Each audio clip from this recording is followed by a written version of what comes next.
এই উপস্থিতি বাংলাদেশ জামাত ইসলামী একটি প্রত্যয়িত কাফেলা, যেই কাফেলা আল্লাহর জমিনে আল্লাহর দ্বীন প্রতিষ্ঠা করার মাধ্যমে এই দেশকে একটি সুখী সমৃদ্ধশালী কল্যাণময় মানবিক রাষ্ট্রে পরিণত করতে চায়।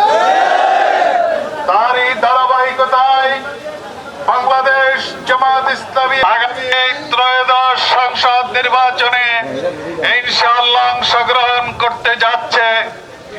জাতির প্রত্যাশা হলো আগামী ত্রয়োদশ সংসদ নির্বাচন যেন একটি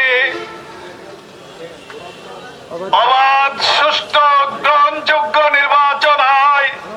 এরই জন্য ইতিমধ্যেই বাংলাদেশ জামাত ইসলামী সহ দেশ প্রেমিক 8টি দল 5 দফা দাবি ঘোষণা করেছেন।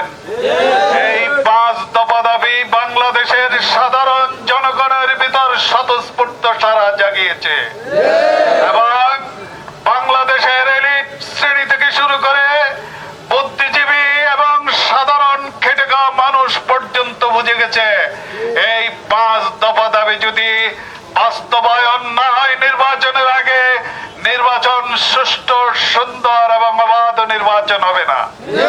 এই লক্ষ্যে বর্তমান বাংলাদেশ সরকারকে বলতে চাই, অবিলম্বে এই 8 দলের 5 দফা সুচিন্তিত দাবি আপনারা মেনে নেন। এবং আমরা বিনয়ের সাথে বলতে চাই, প্রধান উপদেষ্টাকে আপনি আপনার মতকে, ঘোষণাকে উদ্র করে অতি দ্রুত নির্বাচনের আগে গণভোটের ব্যবস্থা করুন। দেশে একটি সুন্দর, সুশৃঙ্খল, শান্তিপ্রিয়, লেভেল প্লেইং ফিল্ড তৈরি করে একটি নির্বাচন দিন এবং সাধারণ জনগণ স্বতঃস্ফূর্তভাবে আগামীর এই নির্বাচনে অংশগ্রহণ করবে।